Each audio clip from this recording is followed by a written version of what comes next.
ओम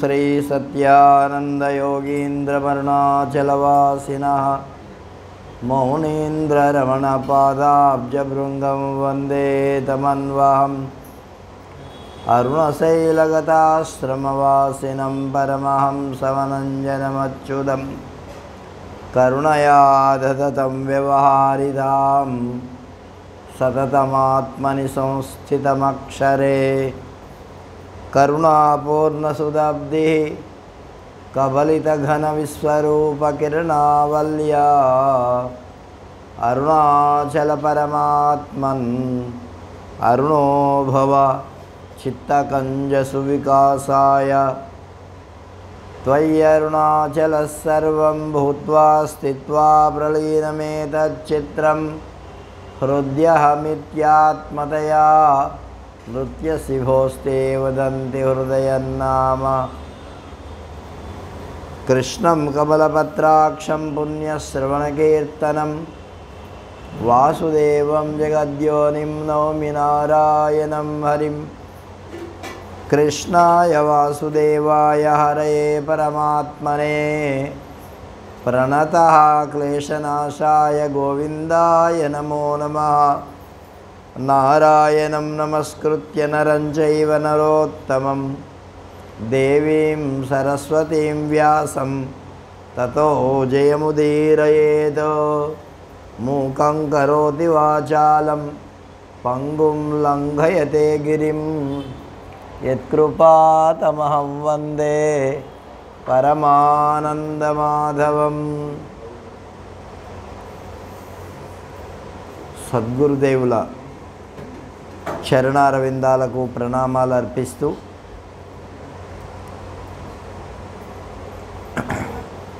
భగవాన్ శ్రీ సత్యానంద మహర్షి భక్త మండలిలో శ్రావణ మాస కార్యక్రమంలో ఇవాళ 17వ రోజు శ్రీ విష్ణు పురాణం గురించి తెలుసుకుంటున్నాం. నిన్న మనం మైత్రేయ మహర్షి అడిగినటువంటి అద్భుతమైన ప్రశ్నకు ఇవాళ పరాశర మహర్షి చాలా చక్కని ఉపమానంతో సమాధానం చెప్తున్నాడు. ఈ సంసార చక్రంలో పరిభ్రమిస్తూ మరి యమయాతలను తీరిపోయిన ప్రాణులు దేవతలు మున్నగు జన్మలు ధరిస్తూ ఎలా ఉంటారో, ఈ కర్మ ఎలా మరి వారికి అంటదో ఆ విషయం చెప్పమని నిన్న మైత్రేయ మహర్షి అడిగాడు.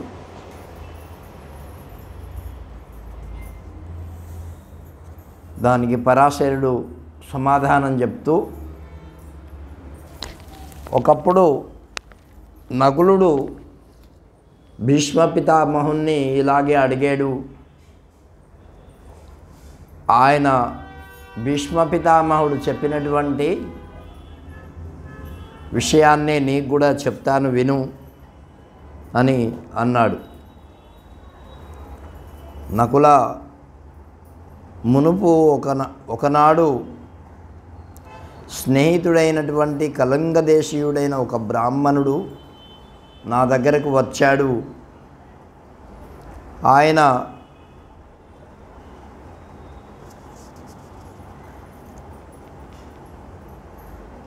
నాకు ఇలా సమాధానం ఇచ్చాడు.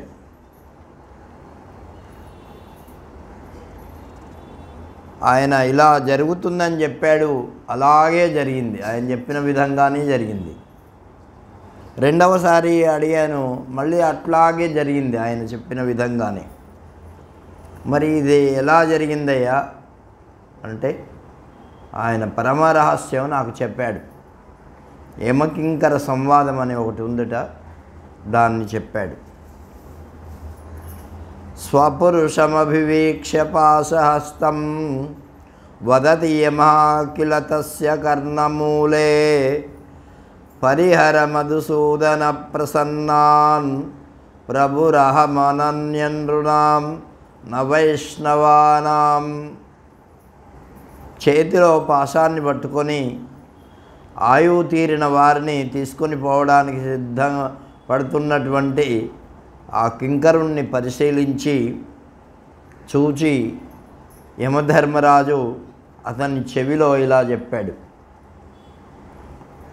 మధుసూదనునిపై అత్యంత భక్తి గల ప్రసన్నులను నువ్వు విడిచిపెట్టు, వాళ్ళనేమనకు. వైష్ణవులు కాకుండా ఉన్న ఇతరులు ఎవరైతే ఉన్నారో వాళ్ళకే నేను ప్రభువును. నిరంతరము దేవగణాల చేత పూజింపబడేటటువంటి బ్రహ్మ నన్ను యముడని చెప్పాడు. లోకుల హితాహితములు అంటే పుణ్యపాపముల యొక్క విషయంలో పర్యవేక్షకునిగా నన్ను నియమించాడు.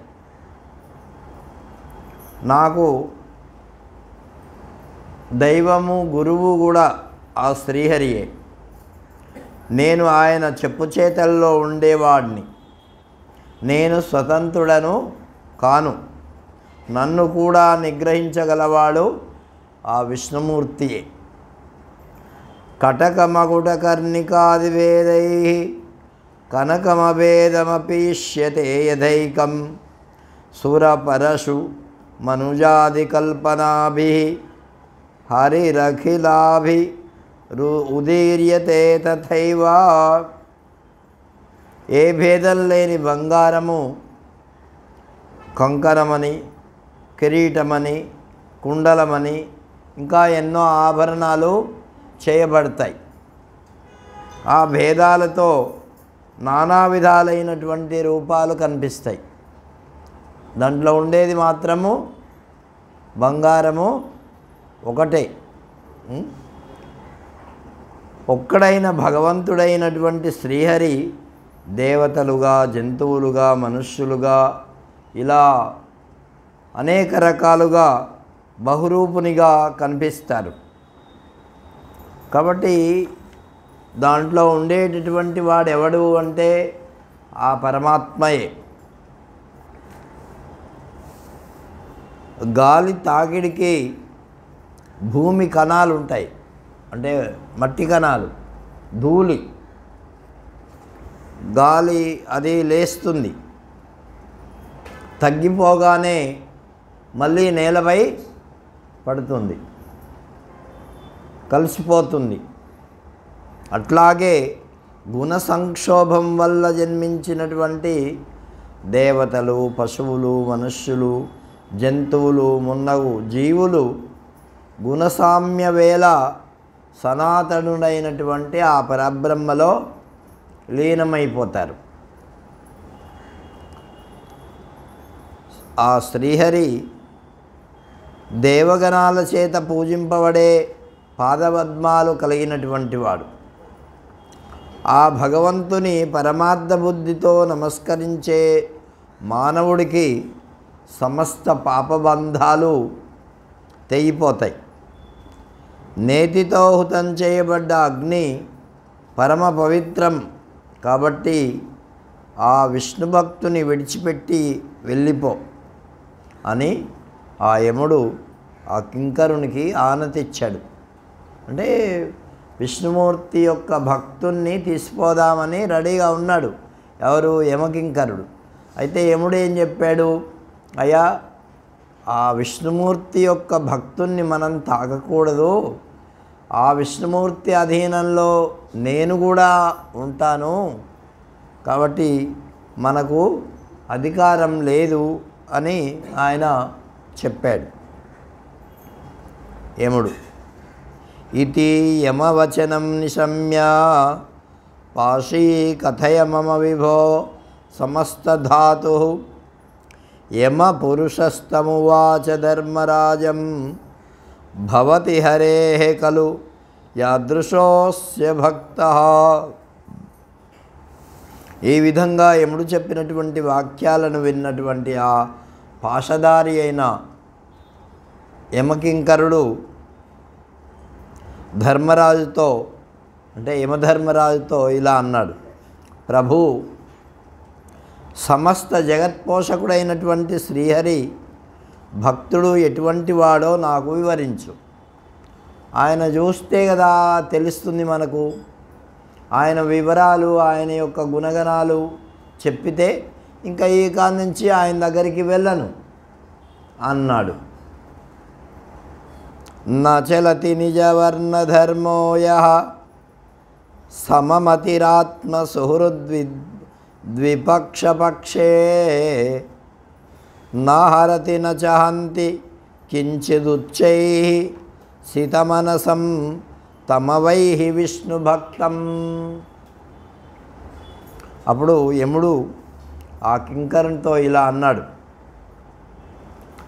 ఎవడు తన వర్ణధర్మం నుంచి జారిపోకుండా ఉంటాడో, ఇది మొదటి గుణం, తన యందు మిత్రపక్షం వారి యందు శత్రుపక్షం వారి యందు కూడా సమానమైనటువంటి భావం కలిగి ఉంటాడో, రవంత కూడా అంటే కించిత్ కూడా పిసరంత కూడా పరద్రవ్యాన్ని ఆశించడో, ఏమి బలవంతంగా హరించకుండా ఉన్నవాడు, ఏ జీవిని హింసింపకుండా ఉండేవాడు, నిర్మలమైనటువంటి మనస్సు కలవాడు విష్ణు భక్తుడని తెలుసుకో. అంటే ఇట్లా ఉంటే విష్ణు భక్తుడు. కలికలుషమలేన యస్యనాత్మా విమలమతేర్మలినీకృతోస్తమోహే మనసి కృతజనార్దనం మనుష్యం సతతమవైః హరేరతీవ భక్తం. మరి కలిపురుషుని యొక్క మలినం ఏమాత్రం ఆయనలో ఉండదు. మంచి మనస్సు కలిగినటువంటి వాడుగా ఉంటాడు. మోహం ఏమి లేకుండా ఉంటుంది. నిర్మలంగా ఉంటాడు. స్వచ్ఛమైనటువంటి మనస్సు కలిగినటువంటి వాడుగా ఉంటాడు. ఆ జనార్దనుణ్ణి కొల్చేవాడుగా ఉంటాడు. అటువంటి వాడు శ్రీహరి యొక్క ఉత్తమమైనటువంటి భక్తుడని తెలుసుకోనాయన. కనకమపి రహస్యవేక్ష్య బుద్ధ్యా తృణమివయ సమవైతి వై పరస్వం భవతి చ భగవత్యనన్యచేతా పురుషవరం తమవైః విష్ణుభక్తం. రహస్య ప్రదేశంలో ఎవరూ లేని చోట ఒకవేళ బంగారం ముద్ద కనిపించినా దాన్ని మట్టితో సమానంగానే చూస్తాడు. అంటే దాని మీద ఆశ ఉండదు. పరద్రవ్యాన్ని గడ్డి పరకతో సమానంగా చూస్తాడు. అది ఎంత పెద్దదైనా కానీ ఏమైనా ఉండని. భగవంతుని యందు మాత్రం అనన్యమైనటువంటి చిత్తం కలిగి ఉంటాడు. అటువంటి మానవ శ్రేష్ఠుడు ఉత్తమమైనటువంటి విష్ణు భక్తునిగా తెలుసుకో. నరుల మానసంలో స్ఫటిక పర్వత శిలల స్వచ్ఛమైనటువంటి నిర్మలుడైనటువంటి ఆ విష్ణువు ఉండడం అనేది ఎక్కడ? మాశ్చర్యము మున్నగు దోషాలకు నిలవైనటువంటి ఈ మనస్సు ఎలాంటిది? మాశ్చర్యం అనేటటువంటి దోషానికి నిలయం. నిర్మల మనస్సులో మాత్రమే విష్ణువు ఉంటాడు. చంద్రకిరణాల వెన్నెల్లో అగ్నిజ్వాలల ప్రభావం ఉండడం అనేది జరగదు కదా. కాబట్టి స్వచ్ఛమైనటువంటి బుద్ధి గలవాడు, అసూయ లేనివాడు, ఎల్లప్పుడూ శాంతంగా ఉండేవాడు, పరిశుద్ధమైనటువంటి చరిత్ర కలిగినటువంటి వాడు, సమస్త ప్రాణులకు మిత్రుడైనటువంటి వాడు, ప్రియమైనటువంటి వాడు, మేలును కలిగించేటటువంటి వాడు, ఇష్టమైన మాట పలికేవాడు, కపటం లేనివాడు, అటువంటి వాడి యొక్క హృదయంలో వాసుదేవుడు ఎప్పుడూ నివసిస్తాడు. అంతేకాదు మనస్సులో సనాతనుడైనటువంటి ఆ పరమాత్మ నివసించి ఉంటే ఈ జగత్తుకు సామ్యరూపుడుగా కనిపిస్తాడు, అందంగా కనిపిస్తాడు. శాలవృక్షం అంటే మామిడి చెట్టు తనలో ఉన్నటువంటి భూసారం దాన్ని ప్రకటీకృతం చేస్తుంది. అంటే కోమలమైనటువంటి ఆ గున్నమామిడి చెట్టు అప్పుడే నవనమోన్మేషంగా ఎట్లాగైతే వస్తుందో అలాగా మరి భగవంతుడు ఎవడి హృదయంలో ఉంటాడో వాడి యొక్క హృదయం అట్లా నవనమోన్మేషంగా ఉంటుందట, ఏ కల్మషం లేకుండా ఉంటుంది. కాబట్టి ఆ విధమైనటువంటి మనస్సు మనం సంపాదించుకోవాలి. యమనియమాలతో కల్మషాలు పూర్తిగా తొలగించుకున్నటువంటి వాడు, యమము, నియమము, ఆసనము, ప్రాణాయామము ఇవన్నీ ఉన్నాయి. నిత్యము ఆ భగవంతుని మీద మనస్సు లగ్నం చేసేవాడు, మదము, అహంకారము, మాత్సర్యము లేనటువంటి వాడు. మాత్సర్యం అంటే మీకు తెలుసుగా. కాబట్టి ఇతరుల యొక్క గొప్పతనాన్ని చూచి ఓర్వలేకుండా ఉండడం మాత్సర్యం. వాడిలో ఎట్లాగైనా సరే దోషాలు వెతికి పట్టుకొని మరీ చెప్పడం, ఇది మాత్సర్యం యొక్క లక్షణం. కాబట్టి వాళ్ళలో మంచి ఉన్నా సరే ఎదుటివాడు వాడిని మంచిగా భావించడు. నేను ఒకసారి ఒక చోటుకి వెళ్ళా. అక్కడ కొంతమంది అమ్మగారులు, అయ్యగారులు అందరూ కలిసి బాగా మంచిగా భజన చేశారు. కొంతసేపు నేనున్నా అక్కడ. ఒక అమ్మగారు చాలా మంచి భజన చెప్పారు, చాలా తన్మయత్వంగా. సరే, ఆ తర్వాత ఉపన్యాసం అంతా అయిపోయింది, కార్యక్రమం బయలుదేరి అందరం వెళ్తున్నాం. నా వెనుక ఒక 5-10 మంది వస్తున్నారు. అప్పుడు అన్నా అన్నమాట, అబ్బా అమ్మగారు ఎంత బాగా మంచిగా చెప్పింది భజన, చాలా తన్మయంగా, చాలా బాగుండింది శ్రావ్యంగా అని. ఇక వెనుక వచ్చేటటువంటి వాళ్ళలో ఒక ఆమె, మాకు అవకాశం వస్తే మేము కూడా చెప్తామన్నది. అవును కావచ్చు, కానీ అవును మంచిదే, బాగా చెప్పింది అంటే ఆమెదేం పోతుంది అనలే. అట్లా ఇటువంటి భావం ఉండేటటువంటి వాళ్ళు ఏమంటారు, దీన్నే మాత్సర్యం అంటారు. కాబట్టి బాగా లేకపోయినా కూడా బాగున్నదాన్ని ఏం పోతుంది, భగవంతుని నామం ఎలా చెప్పినా మంచిదే. కాబట్టి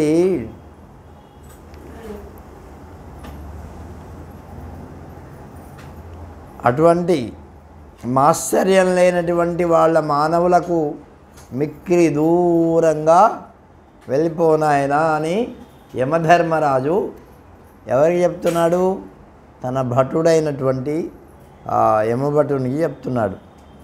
హృదయంలో శంఖ, ఖడ్గ, గదాధారి, అవ్యయాత్ముడు, అనాది భగవంతుడైనటువంటి శ్రీహరి నివసించి ఉంటే పాపం ఆ పాపనాశకుని వల్ల పటాపంచలైపోతుంది. సూర్యుడు భాసిస్తూ ఉంటాడు, అంధకారం ఎక్కడుంటుంది. కాబట్టి ఇతరుల ధనాన్ని అపహరించేవాని, అయ్యో చాలా ఎన్నిసార్లు చెప్పాడో చూడండి. మనం ఇతరుల యొక్క ధనాన్ని ఏ కొద్దిగానైనా లాగడానికి ప్రయత్నం చేస్తుంటాం. మనది కానటువంటి దాని మీద మనం హక్కు జమాయిస్తూ ఉంటాం. కాబట్టి అటువంటి భావం ఉండకూడదట. ఏ కొద్దిగానన్నా సరే మనది కాదు, అంతే, అది గడ్డిపోచతో సమానం, మట్టి బిళ్ళతో సమానం. అందుకే చెప్తున్నాడు, ఇతరుల ధనాన్ని అపహరించనటువంటి వాడు, ప్రాణులను సంవరించినటువంటి వాడు, అసత్యం పలకనటువంటి వాడు, నిష్ఠురంగా మాట్లాడకుండా ఉండేవాడు. కొంతమంది వ్యంగ్యంగా మాట్లాడతారు కదా, వాళ్ళ మనస్సులు లోపల లోపల నొచ్చుకుంటాయి.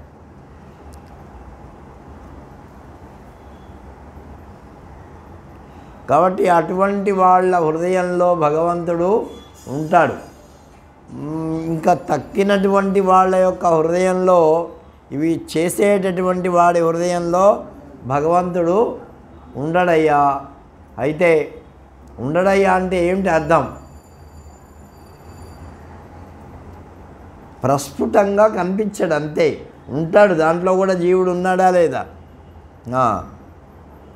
కాబట్టి నా సహతి పరమ సంపదం నింద వినిందాం కలుషమతే కురుతే సతాం సాధు న యజతి న దహతి న దదాతి యస్య న సంతం మనసి న తస్య జనార్దనోధమస్య.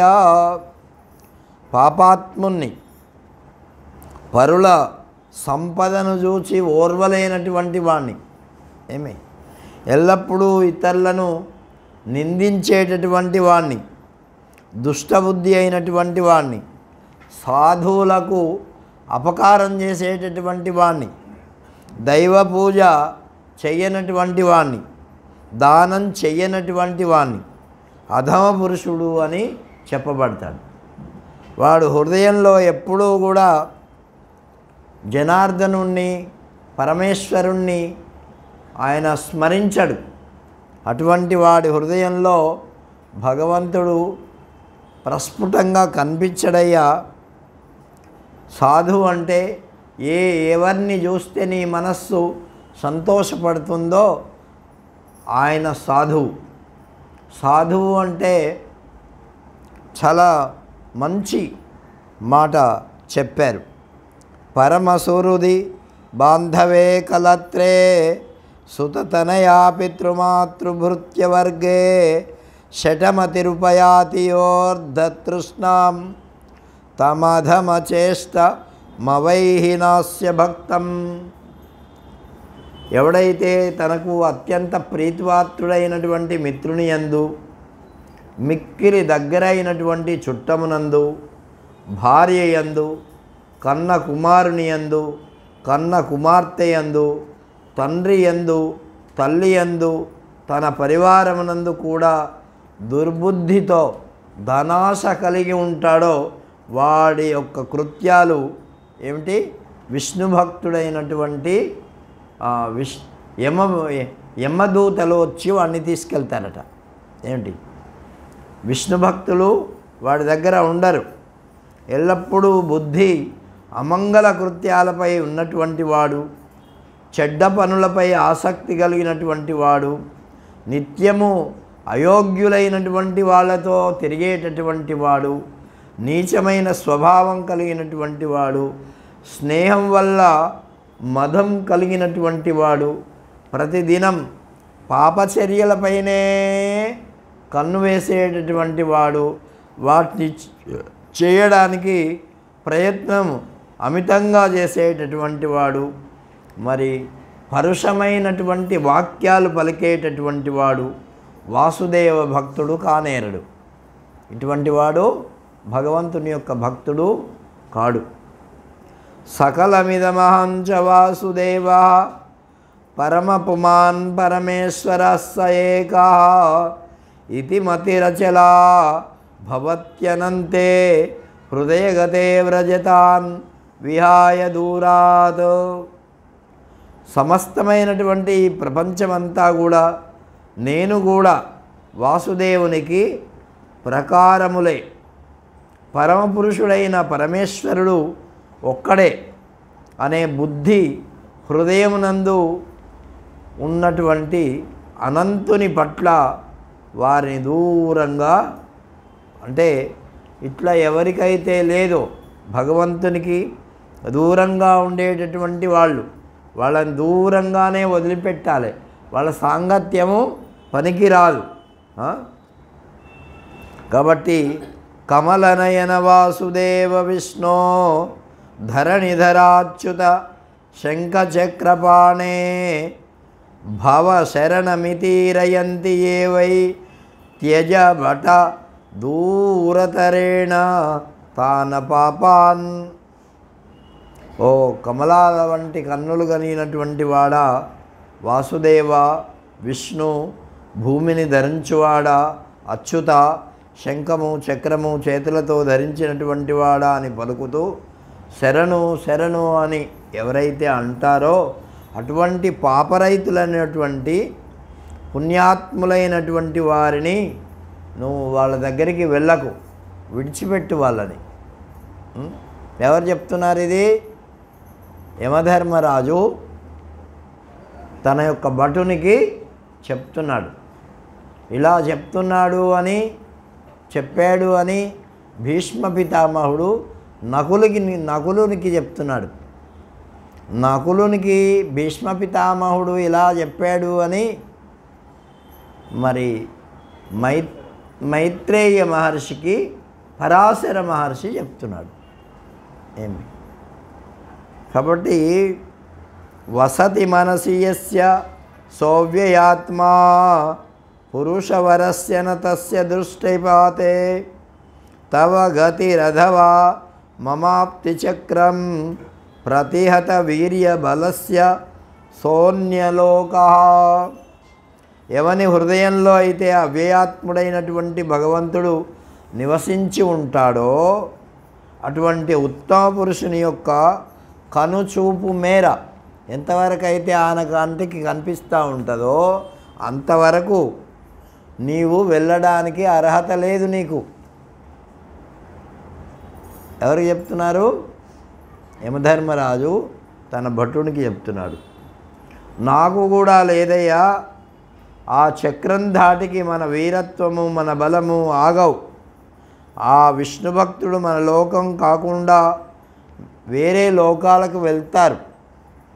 కాబట్టి ఈ విధంగా తన భటునికి శాసిస్తూ సూర్యపుత్రుడైనటువంటి యమధర్మరాజు తనకు చెప్పిన దాన్ని జాతిస్మరుడు నాకు చెప్పాడు. కురువంశోత్తముడవైన ఓ భీష్మ, నేను నీకు ఈ విధంగా చెప్పడం జరుగుతూ ఉన్నది.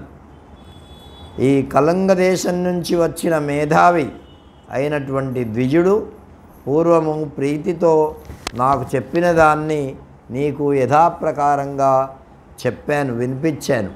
నాయన, నీవు కోరినట్లుగా యథాన్యాయంగా పూర్తిగా నేను నీకు ఆ విషయం చెప్పాను.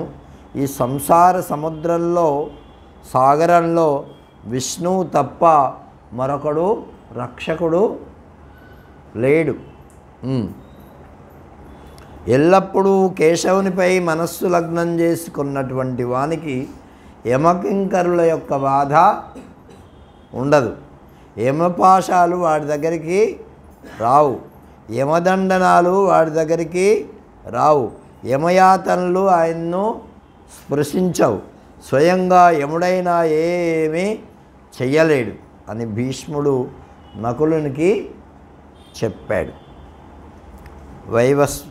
మైత్రేయ మునీంద్ర, వైవస్వతుడైన యముడు చెప్పినటువంటి విషయం నీకు తెలియజేశా. నీ ప్రశ్నకు అనుకూలమైనటువంటి సమాధానం వచ్చిందనుకుంటా అన్నాడు. అంటే వాడి యొక్క ఎవరి యొక్క కర్మలు వాణ్ణి బంధించవు, అంటే భగవద్భక్తుల అయినటువంటి వాళ్ళ యొక్క కర్మలు ఆ కర్మ వాణ్ణి బంధించవు. ఎవరిని? భగవద్భక్తులను. కాబట్టి భగవద్భక్తులు భగవంతుని మీద భారం వేసి చేసేటటువంటి పనులన్నీ కూడా ఏ ఫలితాన్ని ఇస్తాయి అంటే మంచి ఫలితాన్నే ఇస్తాయి. వాళ్ళు కర్మబద్ధులు కారు. అది ఆ తర్వాత మైత్రేయుడు అడుగుతున్నాడు, మహాముని, ఈ సంసార సముద్రాన్ని జయించాలనుకునే వాళ్ళు ఆ జగన్నాథుడైనటువంటి విష్ణువుని ఎలా ఆరాధిస్తారు? మరి ఆ భక్తుల యొక్క సంగతి ఏమిటి? గోవిందుని ఆరాధించాలంటే ఏమేం చెయ్యాలి? నరులకు ప్రాప్తించే ఫలం ఏమిటి? ఇది వినాలనుకుంటున్నా. తమరు నాయందు దయచేసి చెప్పవలసింది అని అడిగాడు. అప్పుడు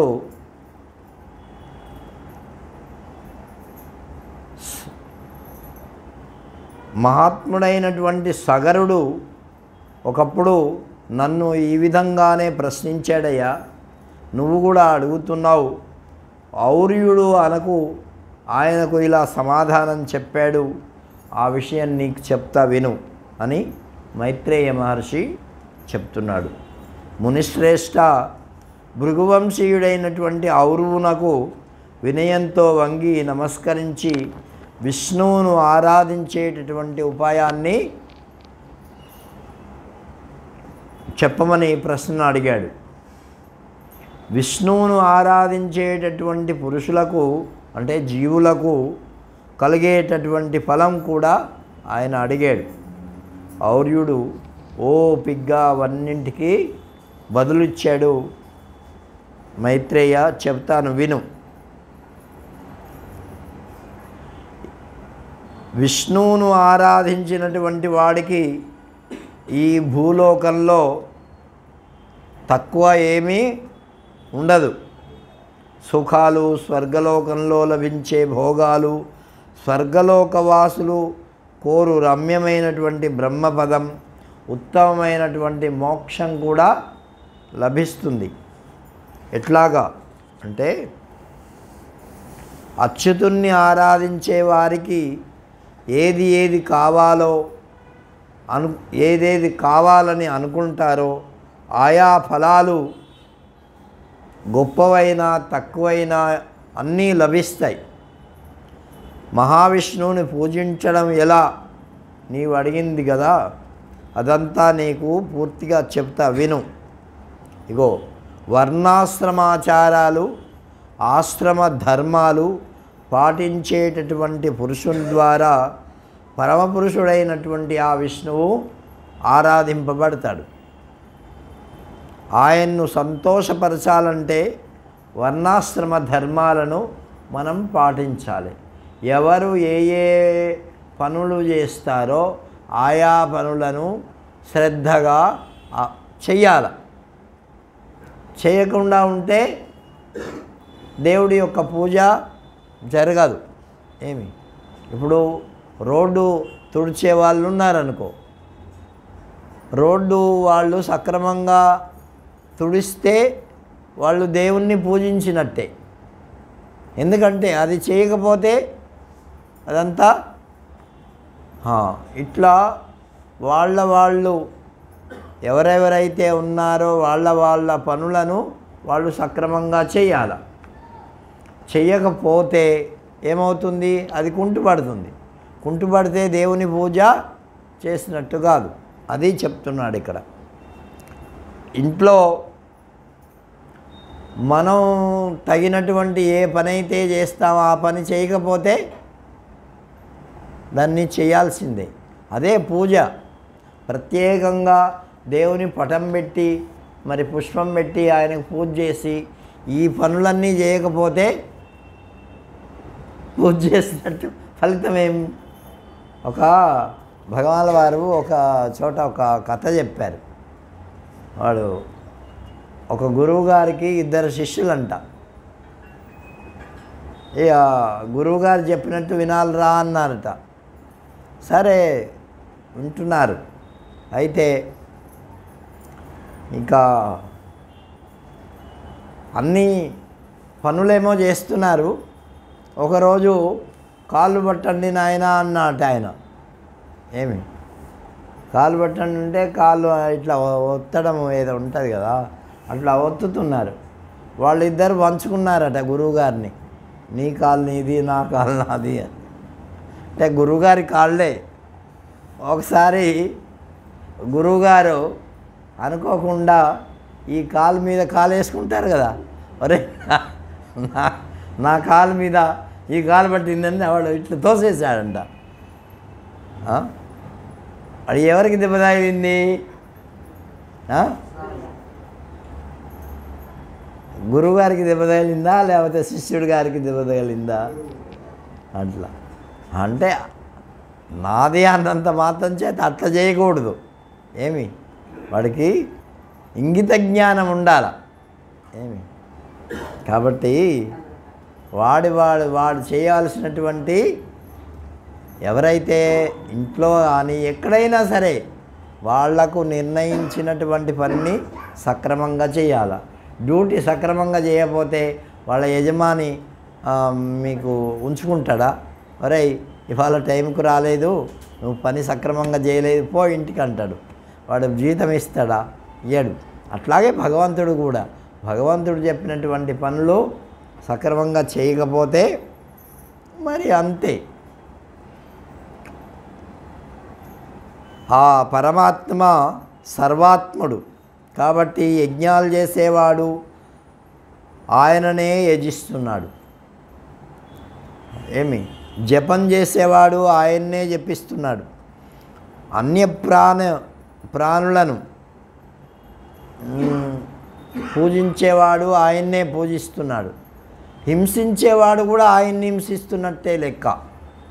కాబట్టి సదాచారవంతుడు వర్ణాశ్రమ ధర్మాలను విధిగా అనుష్ఠించేటటువంటి వాడు అయినటువంటి పురుషుడు జనార్దనుణ్ణి పూజించినట్టే లెక్క. ఏమి అంటే ఈ ప్రాణులు వాడు చేసేటటువంటి పని ద్వారా ప్రాణులకు ఉపకారం కలుగుతుంది. ఆ ఉపకారము నువ్వు పూజించిన దాంతో సమానమవుతుంది. అట్లా చేయకపోతే కాబట్టి కుంటుపడుతుంది.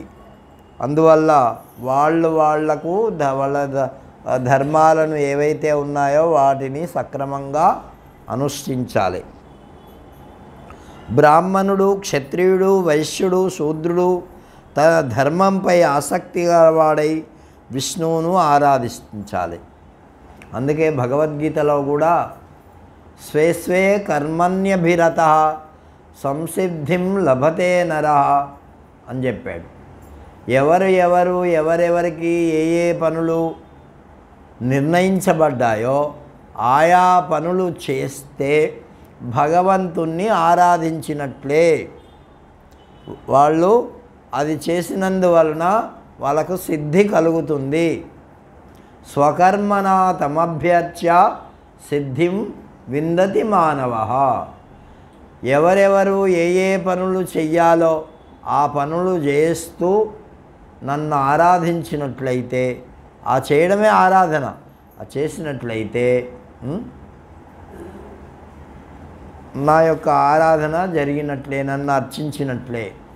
ఇప్పుడు యజమాని ఒక పని చెప్పాడు, అరే ఇవన్నీ సక్రమంగా చేయరా, అరే ఇవన్నీ మన పని కాదు, దేవుణ్ణి పూజించాలని ఒక విష్ణుమూర్తి యొక్క విగ్రహాన్ని అక్కడ పెట్టి పుష్పాలు పెడుతూ ఉన్నాడు అనుకో, ఏమంటాడు వాళ్ళ యజమాని? ఏమంటాడు? ఒరే ఇవి చేయడానికి కాదురా నువ్వు నిన్ను పెట్టుకున్నది, నేను చెప్పిన పని చేయడానికి నిన్ను పెట్టుకున్నది. అట్లా చేస్తే ఏంటి నిన్నేమన్నాడు? ఈ పూజ చేస్తే పూజ చేయకూడదని కాదు, అది నీ వ్యక్తిగతం, వేరే చేసుకోవాలి. ఇప్పుడు సాఫ్ట్వేర్ ఆఫీస్లోకి వెళ్ళి నేను కంప్యూటర్ ఆన్ చేయా ఇంకా వేరే పని చేస్తా అంటే నీ పని అది కాదు కదా. కాబట్టి తనకు ఏదైతే కర్తవ్యమని చెప్పబడిందో దాన్ని సక్రమంగా చెయ్యాలి. అమ్మగారులు కానీ, అయ్యగారులు కానీ, బాలురు కానీ, వృద్ధులు కానీ, చిన్న పిల్లవాళ్ళు కానీ, అందరూ గృహస్థులు కానీ పరపత్ని పరద్రవ్య పరహింసాసుయో మతిం నకరోతి పుమాన్ భూప తోష్యతే తేన కేశవ. మరొకసారి కూడా చెప్తున్నాడు, ఇతరులను నిందించడం, చాడీలు చెప్పడం, అసత్యం పలకడం, పరులకు ఉద్వేగం అంటే కోపం వచ్చేటటువంటి మాటలు మాట్లాడడం, ఇవి చేయకుండా ఉంటే కేశవుడు సంతోషిస్తాడు, నీ మీద అనుగ్రహం కలుగుతుంది. ఇవి చేస్తే ఇంకా నీ ఇష్టం, ఇవి చేయకూడదు. ఏమి పరపత్ని పరద్రవ్య పరహింసాసుయో మతిం, ఎవరైతే పరభార్యలపైన ఇతరుల ద్రవ్యం పైన అన్యులను హింసించడం పైన పురుషునికి ఆసక్తి చూపించకుండా ఉంటే అటువంటి పురుషుడు భగవంతుణ్ణి పూజించినట్లే, ఆనందింపజేసినట్లే. భగవంతుడు కూడా సంతోషిస్తాడు. ఇతర ప్రాణులను ఏ విధంగానైనా సరే కొట్టకుండా ఉండేటటువంటి వాడు, అన్య ప్రాణులను హింసించకుండా ఉండేవాడు, అటువంటి మనుష్యుడంటే కేశవుడికి చాలా ఇష్టం. దేవద్విజ గురూణాం యః శుశ్రూషాసు సదోద్యతః తోష్యతే తేన గోవిందః పురుషేణ నరేశ్వరః. భగవంతుడు ఎలా సంతోషిస్తాడు అంటే దేవతలను పూజించడం, ద్విజులను సమ్మానం చేయడం, గురువులను ఆరాధించడం, తల్లిదండ్రులను సేవించడం. ఇట్లా ఎవడైతే ఉంటాడో అటువంటి వాడి మీద గోవిందుడు అనుగ్రహిస్తాడు. ఆ పనులు చేస్తే చాలు గోవిందుడు సంతోషిస్తాడు, భగవంతుడు సంతోషిస్తాడు. నువ్వు ఒకవేళ నీకు తీరిక లేక ఆ భగవంతుణ్ణి పూజ చేయకపోయినా పర్వాలేదు, ఇవి చేస్తే చాలు. ఇప్పుడు మహాభారతంలో ధర్మవ్యాధుని విషయం చెప్పారు. దాంట్లో ఆయన ఎప్పుడూ దేవుణ్ణి పూజిస్తున్నట్టు చెప్పలే. ఆయన ఉదయం లేచిన తర్వాత కాలకృత్యాలు తీర్చుకొని మరి వాళ్ళ నాన్న అమ్మకు సంబంధించినటువంటి సేవలన్నీ చేసి వాళ్ళకు భోజనం వీజనం అన్నీ పెట్టేసేసి తన స్వవృత్తి అయినటువంటి మళ్ళీ మాంస విక్రయశాలకు వెళ్ళి అక్కడ అమ్ముకొని మళ్ళీ తిరిగి వచ్చి తల్లిదండ్రులకు సేవ చేసి ఇట్లా చేస్తూ ఉంటే ఆయనకు భగవంతుడు సంతోషించాడట. అంటే తాను చేయవలసినటువంటి పని అట్లా కాకుండా తల్లిదండ్రులను చూడకుండా నువ్వు సమాజంలో ఏవేవో చేస్తాను అంటే ఎందుకు పనికిరావు అవన్నీ కూడా. నువ్వెంత పెద్ద సమాజ సేవనన్నా చేయు. కాబట్టి ఎవరిని పూజించాలా? దేవ ద్విజ గురు అంటే దేవతలను, ద్విజులు అంటే పెద్దవారిని, గురువు అంటే గురువులను, వాళ్ళు చెప్పినటువంటి కార్యములను ఆచరించాల. తండ్రిని తల్లిని సేవించాల, వాళ్ళు చెప్పినటువంటి మాట వినాల. నువ్వు ఎంత ఉదయం లేచి అమ్మా నాన్న పూజింపదగిన వారని వాళ్ళ పాదాల మీద పుష్పం పెట్టి నమస్కరించావు, బాగానే ఉంది. ఇక వాళ్ళు చెప్పినటువంటి మాట మాత్రం వినవు. ఎందుకు ఆ పుష్పాలు పెట్టడం? ఏం ప్రయోజనం? కాబట్టి ఇంట్లో పెద్దవాళ్ళు చెప్పినటువంటి మాటలను వింటేనే పూజించినట్టు లెక్క. వినడమే కాదు, ఇటు విని అటు వదిలిపెట్టడం కాదు. వినాలి అంటే ఏమిటి అర్థం? చెయ్యాలని అర్థం. అవునా? వినడం అంటే ఇటు వదిలిపెట్టడం కాదు. కాబట్టి యథాత్మని చ పుత్రే చ సర్వభూతేషు యస్తదా హితకామో హరిస్తేన సదా తోష్యతే సుఖం. భగవంతుడు అలా చేసేటటువంటి వాళ్లకు వాళ్ళ యొక్క కర్మలకు సంతోషిస్తాడట. వాళ్లకు మరి కర్మ ఫలితం అనుభవించాల్సినటువంటి అవసరము ఉండదు. ఇప్పుడు రాముణ్ణి ఇవాళ మనం ఎందుకు అనుకుంటున్నాం? వాళ్ళ నాన్న చెప్పినటువంటి పనిని చేశాడు కాబట్టి, ఎంత కష్టమైన అరణ్యాలకు బొమ్మన్నాడు కాబట్టి. పాపం ఆయన ఏం బొమ్మనలే, వాళ్ళ అమ్మ బొమ్మన్నది. అందులోకి వాళ్ళ అమ్మ కూడా కాదు, అమ్మ వరుస అయ్యేది, అంటే చిన్నమ్మ. అంటే నాన్నగారు ఎవరినైతే స్వీకరించారో అటువంటి అమ్మ తనకు కూడా అమ్మే. కాబట్టి ఆ అమ్మ చెప్పినటువంటి మాటను ఆయన నిలబెట్టాడు. అందుకని ఆయనకు వేరే పూజ చేయాల్సినటువంటి అవసరం లే. లాస్ట్లో యుద్ధం అంతా అయిపోయిన తర్వాత దశరథుడు కూడా వచ్చి ఆశీర్వదించి, నేను కూడా చాలా సంతోషపడ్డాను నాయన, నీ మాతృభక్తికి పితృభక్తికి చెప్పినటువంటి మాటను చాలా ప్రేమతో కష్టం అనుకోకుండా చేశావు అని అంటూ, నీ అన్న తర్వాత ఇంకా దేవతలు వాళ్ళు కూడా ఆయనకు దర్శనమిచ్చారు. ఆ దేవతలంతా అన్నారు, అయ్యా నువ్వు ఇంత పెద్ద గొప్ప ఘనకార్యం చేసినావు, మరి నీకన్నా వరాలు ఇస్తా తీసుకో అన్నారు. అంటే రాముడు ఏమన్నాడు వినయంగా, అయ్యా నేను చేసినటువంటి ఏ పనైతే ఉన్నదో దానివల్లనే నా కర్తవ్యాన్ని నేను చేసినందువలన నాకు అన్ని లోకాలు వచ్చినాయి, నాకు రావాల్సినవన్నీ వచ్చినాయి. ఇంకా మళ్ళీ ప్రత్యేకంగా మీ ద్వారా కోరాల్సినటువంటి పని నాకేమీ లేదు అని చెప్పాడు. అర్థమైందా? అంటే ఆయనకి కావలసినటువంటి పదార్థాలు ఏమీ లేవు. అట్లాగే మనం చేయాల్సినటువంటి కర్తవ్యాన్ని చేస్తే మనకు కూడా రావాల్సినవి అన్నీ వస్తాయి. మనం కూడా కోరాల్సినటువంటి అవసరం లేదు. అందుకే కోరని వాడే యోగి. యోగి ఎవడయ్యా అంటే కోరనివాడు. కమ్మని వాడే త్యాగి.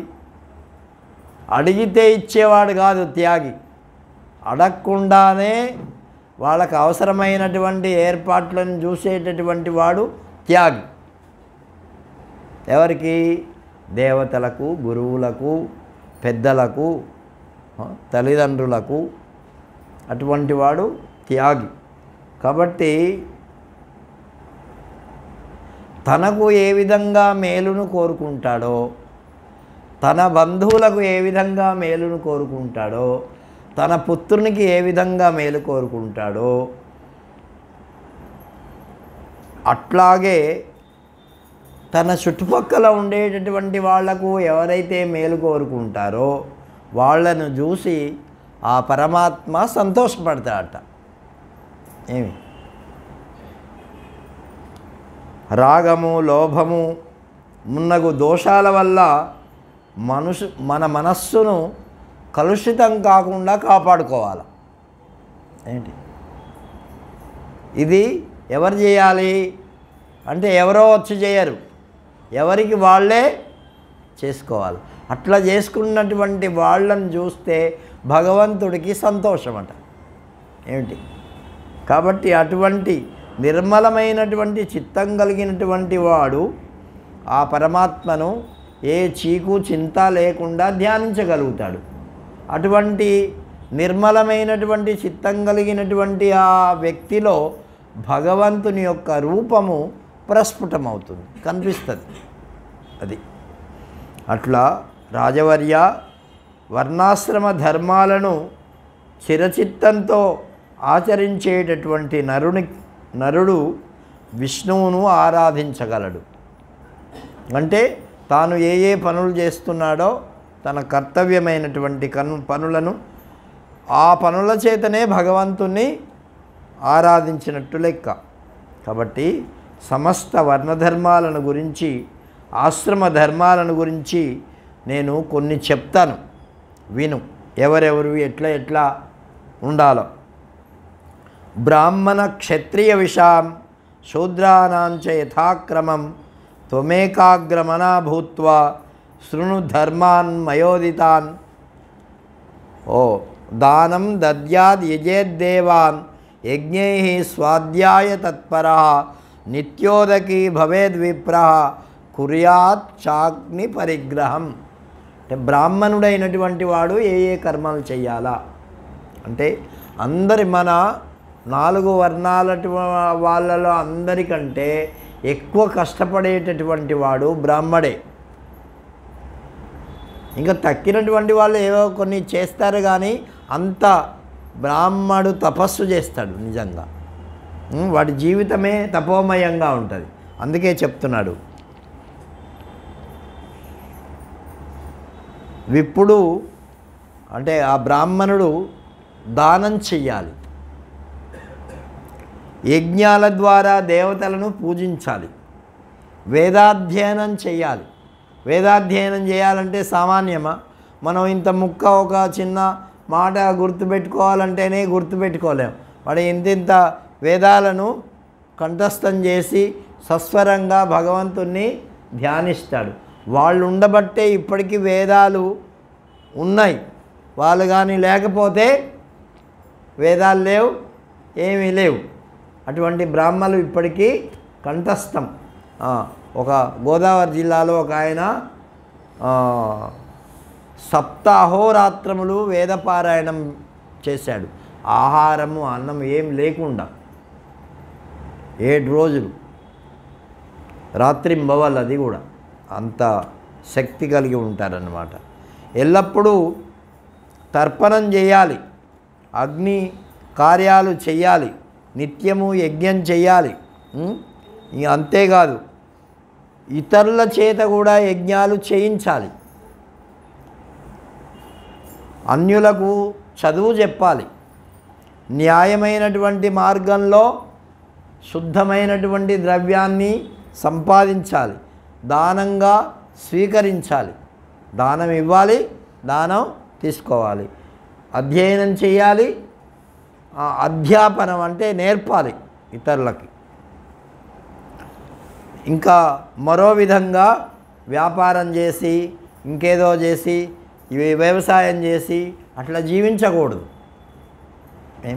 అంటే రెండవ పక్షం అనుకోండి వ్యవసాయం చేయడం. పోతన గారు వచ్చేసరికి ఆయన వ్యవసాయం చేసే జీవించాడు.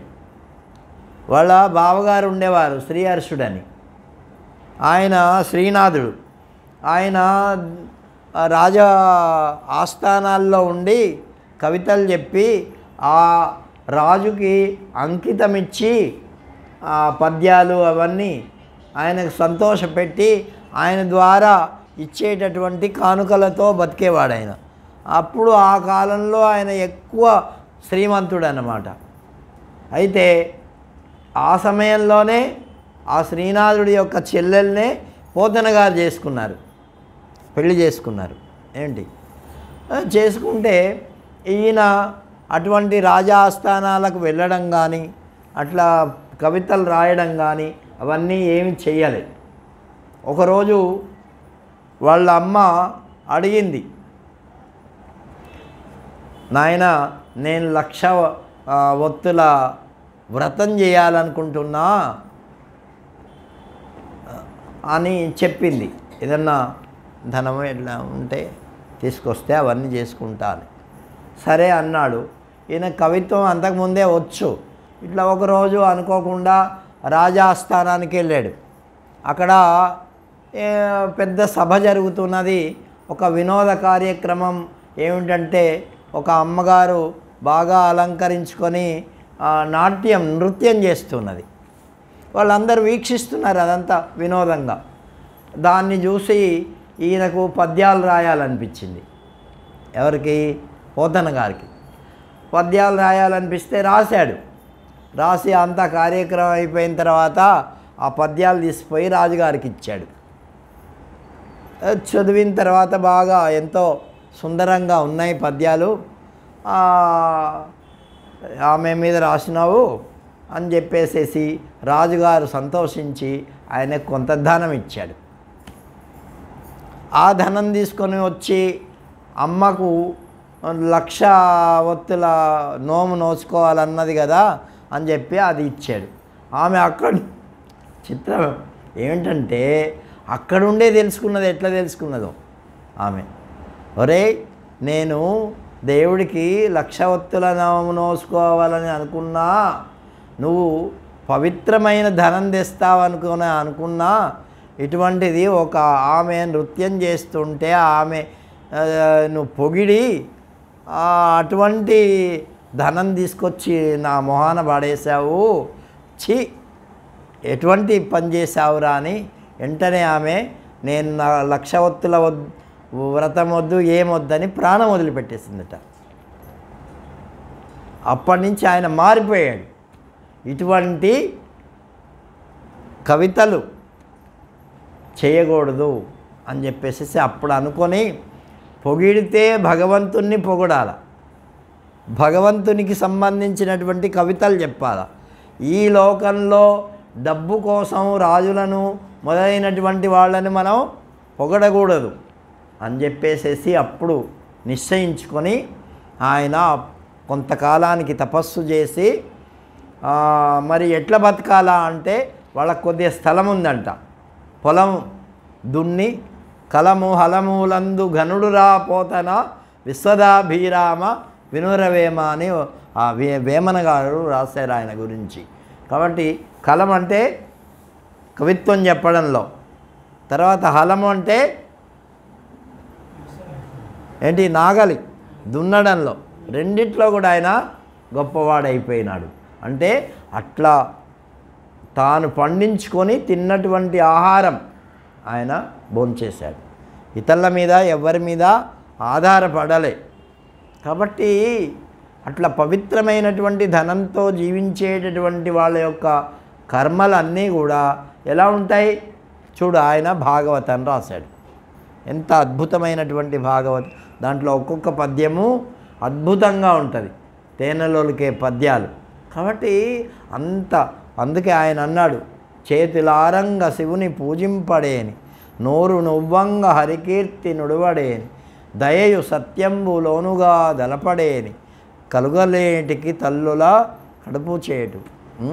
నీ పాద కమల సేవయు నీ పాదార్చకులతోడి నెయ్యమును, నితాంతాపార భూతదయయును, తాపసమందార నాకు దయసేయగదే అని భగవంతుని ప్రార్థించారు. కాబట్టి ఇట్లా అద్భుతమైనటువంటి పద్యాలు ఎన్నో వందలు భాగవతం తీస్తే అవే ఆయనవే. కాబట్టి అట్లా రాసినటువంటి వాడు. అంటే ఇక్కడ అట్లా ఉండేటటువంటి వాళ్ళను భగవంతుడు ఏం చేస్తాడు, తన హృదయంలో పెట్టుకుంటాడు, వాళ్ళ హృదయంలో తాను ఉంటాడు. కాబట్టి ఈ విధంగా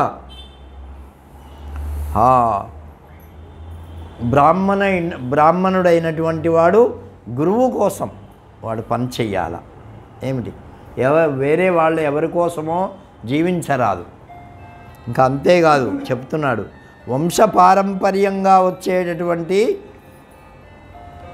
ఇది ఎవరైనా ఇచ్చింది, భార్యతో సహా ప్రేమగా సంప్రాప్తమైంది, చదువు, శౌర్యము, తపస్సు, కన్య, యజనము, శిష్యుడు, మరి వంశక్రమం వల్ల లభ్యమైనటువంటిది శుద్ధమైనటువంటి ద్రవ్యం.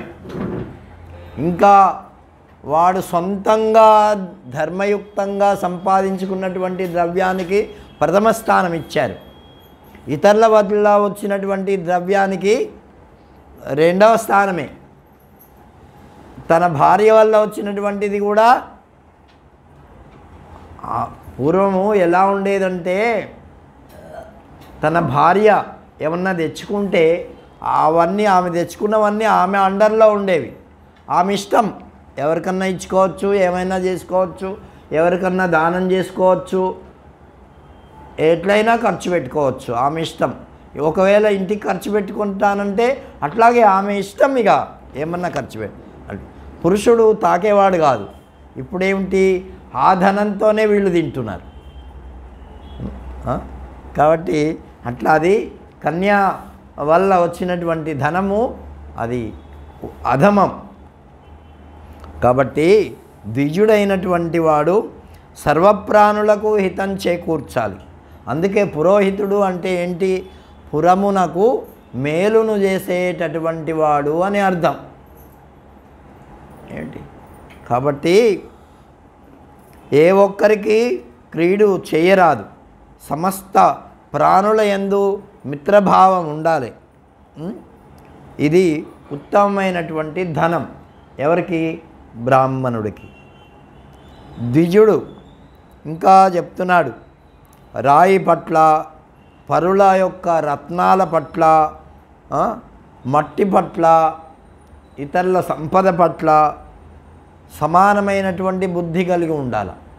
అంటే ఇతరుల యొక్క రత్నాలు ఉన్నా సరే అవి రాళ్లతో సమానమే వాడికి ఏమి.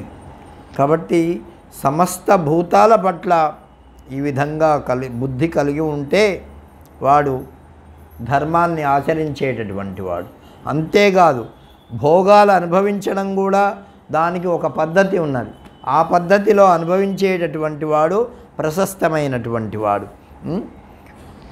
ఇక క్షత్రియుడు ద్విజులకు పెద్దలకు అందరికీ కూడా ప్రీతిని కలిగించాలి. ఈ రాజ్యాలన్నింటినీ సక్రమంగా రక్షించాలి. తను రాజు అంటే తన పెత్తనం చేసి తన మాటను చెల్లించుకోవడం కాదు, ఈ ప్రజలందరినీ సక్రమంగా మరి రక్షించాలి. రక్షించేటటువంటి బాధ్యత. ఆయన దానం స్వీకరించకూడదు, దానం చెయ్యాలి తప్ప. క్షత్రియుడు యజ్ఞాల ద్వారా అనుష్ఠానం చేయాలి, అధ్యయనం చేయాలి గురువు గారి దగ్గర. కాబట్టి ఆయుధం ధరించాలి. దేనికి? ధర్మ సంరక్షణ కోసం. అటువంటి వాడి యొక్క క్షత్రియుని యొక్క జీవితం సార్థకమైనటువంటిది. అది ప్రథమ కర్తవ్యం. ఆ రాజులు భూమిని పరిపాలించడంలో కృతార్థులు కావాలి. ఎందుకంటే యజ్ఞం కర్మాల ఫలితాలు అతనికి భాగఫలం. అంటే ఈ బ్రాహ్మడు చేసేటటువంటి ఏ యజ్ఞాలు అయితే ఉన్నాయో దాంట్లో 10వ భాగం రాజు యజ్ఞాలు చేయకపోయినా సరే ఇవి పోతాయి. ఈ మంచి కర్మలు చేస్తే చాలు. ఏమి ప్రజలు ఏవేవైతే మంచి కర్మలు చేస్తారో ఆ కర్మల్లో 10వ భాగము ఆ రాజుకు పుణ్యం వెళ్ళిపోతుంది. ఒకవేళ చెడ్డవి చేస్తే అవి కూడా వెళ్ళిపోతాయి. అందుకే వాళ్ళు ఈ ప్రజలను రక్షించాలన్నమాట. ఇంకా దుష్టులను శిక్షించడం, మంచివాళ్లను రక్షించడం, వర్ణాశ్రమ ధర్మాలు సక్రమంగా పాటించేటట్టు చూడడం. అట్లా చేసినట్లయితే వాళ్ళు ఉత్తమమైనటువంటి లోకాలకు వెళ్తారు, విష్ణుమూర్తికి ప్రీతిపాత్రులవుతారు. ఇక వైశ్యులు పశుపాలనము, వాణిజ్యము, వ్యవసాయము, ఇవన్నీ వ్యాపారము మొదలైనటువంటివి కూడా అన్నీ ఆ వైశ్యులకు సంబంధించినటువంటివి.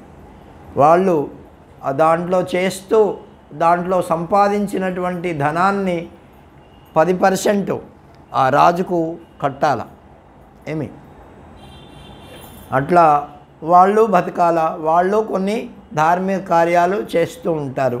వైశ్యునికి కూడా అధ్యయనము, యజ్ఞము, దానము, ధర్మము, ప్రశస్తాలైనటువంటి ఇవన్నీ చెయ్యాలి. వాడు నిత్య నైమిత్తిక కర్మలు అనుష్ఠించాలి.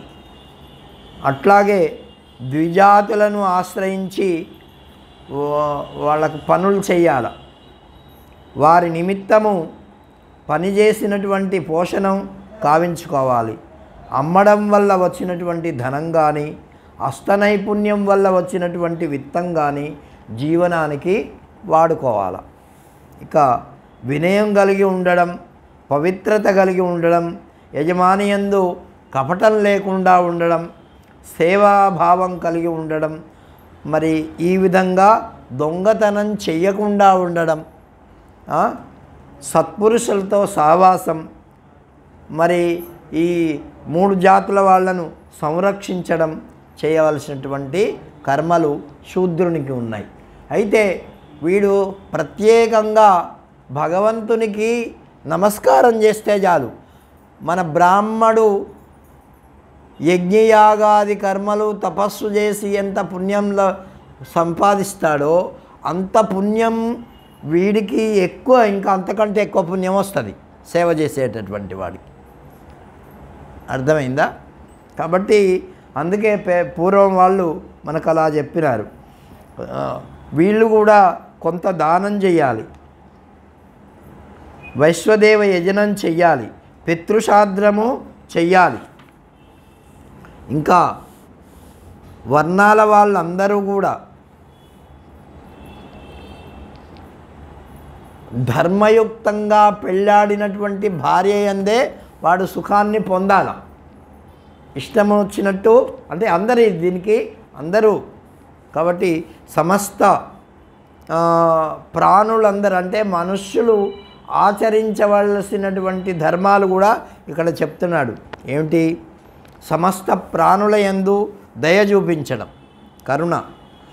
ఈ శీతోష్ణాలు సుఖదుఖాలు ద్వంద్వాలు ఉన్నాయే వాటిని సహించుకోవడం అంటే ఓర్చుకోవడం, అహంకారం లేకుండా బతకడం, సత్యం చెప్పడం, పవిత్రత కలిగి ఉండడం, ఆయాసం లేకుండా అంటే కష్టపడకుండా వాడు తన జీవితాన్ని ధర్మ మార్గంలో నడుచుకోవడం, మంగళమైనటువంటి కృత్యాలు చేయడం, ప్రియంగా భాషించడం, మైత్రి కలిగి ఉండడం, కోరికలు లేకుండా ఉండడం, కార్పణ్యం అంటే లేకుండా ఉండడం, అసూయ లేకుండా ఉండడం, ఇవన్నీ అన్ని వర్ణాల వాళ్లకు చేయదగినటువంటి ధర్మాలు. కేవలం ఒక బ్రాహ్మణులకే చేయాలా అట్లా ఏం లేదు. బ్రాహ్మణ క్షేత్ర పుట్టినటువంటి ప్రతి మానవుడు ఇవన్నీ ఆచరించాలన్నమాట. ఇట్లా ఉండేటటువంటి వాడు ఎవడైతే ఉన్నాడో వాడి యొక్క కర్మల్లో ఏదైనా లోపం వచ్చినా ఆ లోపము యొక్క శిక్షను వాడు అనుభవించాడు, భగవంతుడు పరిహరిస్తాడు. ఏమి కాబట్టి వీడి యొక్క కర్తవ్య కర్మను అట్లా నిర్వహించాలి. అంతేకాదు ఆపత్కాలంలో క్షత్రియుడు వైశ్యకర్మ ఒకవేళ ఎప్పుడన్నా చేయవచ్చు. అట్లాగే బ్రాహ్మణుడు కూడా ఎప్పుడన్నా వాడి జీవిక కోసం ఏదన్నా ఈ వ్యవసాయం మొదలైనటువంటివి చేయవచ్చు. అంటే ఏమి దిక్కు లేకపోతే, అర్థమైందా? ఇక సామర్థ్యం ఉన్నటువంటి వాడు తన వృత్తులను విడిచిపెట్టకూడదు. పైన చెప్పినటువంటి వృత్తులను ఆపత్కాలంలో మాత్రమే చేపట్టాలి. అంటే ఏ విధంగా అంటే ఇప్పుడు మన ధర్మరాజు మొదలైనటువంటి వాళ్ళు ఒకప్పుడు బ్రాహ్మణ వేషం వేసుకున్నారు కదా. ఏకచక్రపురంలో పాపం వాళ్ళకి ఇంకా దారి ఏం లేదు. అప్పుడు వాళ్ళు బయటపడితే ధృతరాష్ట్రుడు మొదలైనటువంటి దుర్యోధనాదులు వచ్చి చంపేస్తారు. కాబట్టి దాంట్లో వచ్చి బయటపడడానికి వాళ్ళు బ్రాహ్మణ వేషం వేసుకొని అక్కడ ఉండేటటువంటి ఇళ్ళల్లో అడుక్కొని తిన్నారు. అంతేగాని వాళ్ళ తర్వాత దాన్నే వృత్తిగా పెట్టుకొని జీవించలే వాళ్ళు. ఒకసారి అన్నాడు ఈ మహానుభావుడు ఎవరు? అర్జునుడు, అయ్యే భైక్ష్యం అపీహలోకే, నేను భిక్షమెత్తుకొని బతుకుతానయ్యా అంటే కృష్ణుడు ఒప్పుకోలే. అది నీ పని కాదురా ఎదవా, ఇదిగో నువ్వు యుద్ధం చేయాలా అన్నాడు. కాబట్టి అటువంటి తన కర్తవ్యాన్ని భగవంతుడు ఎప్పుడూ కూడా వెనక్కి తీసుకోలే, దాన్ని చేయాల్సిందే. కాబట్టి ఆపత్కాలంలో ఎప్పుడన్నా అలా చేస్తే చేయవచ్చు అని ఇలా చెప్తూ, అటువంటి వాళ్ళు భగవంతునికి ప్రియమైన వాళ్ళు. ఇలా సేవ చేసేటటువంటి వాళ్ళందరూ కూడా భగవంతుడు అనుగ్రహిస్తాడు వాళ్ళని. ఇంకా ఆశ్రమ ధర్మాలు ఉన్నాయి, 4 ఆశ్రమాలు ఉన్నాయి మనకు. ఆ ఆశ్రమాలు ఏంటో మరి ఏం చెప్తాడో రేపు తెలుసుకుందాం మనం. సమయం కావచ్చింది, ఇంకెక్కువే అయింది. శ్రీరామ జయ రామ జయ జయ రామ,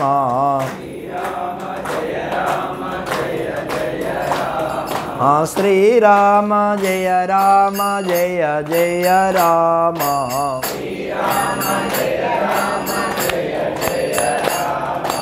శ్రీరామ జయ రామ జయ జయ రామ,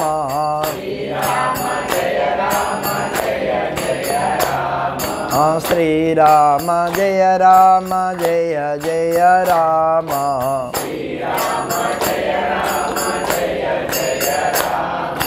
శ్రీరామ జయ రామ జయ జయ రామ,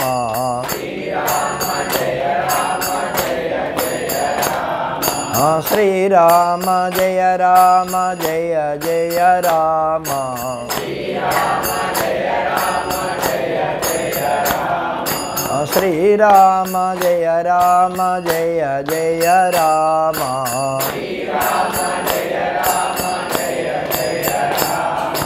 శ్రీరామ జయ రామ జయ జయ రామ శ్రీరామ జయ రామ జయ జయ రామ శ్రీరామ జయ రామ జయ జయ రామ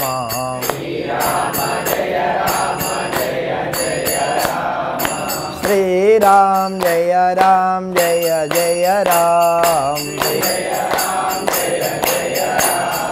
శ్రీరామ జయ రామ జయ జయ రామ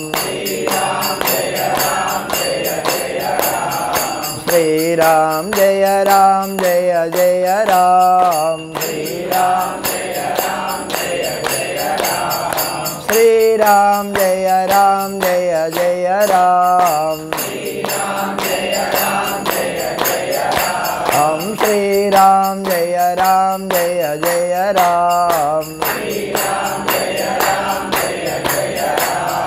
శ్రీరామ జయ రామ జయ జయ రామ శ్రీరామ జయ రామ జయ జయ రామ శ్రీరామ జయ రామ జయ జయ రామ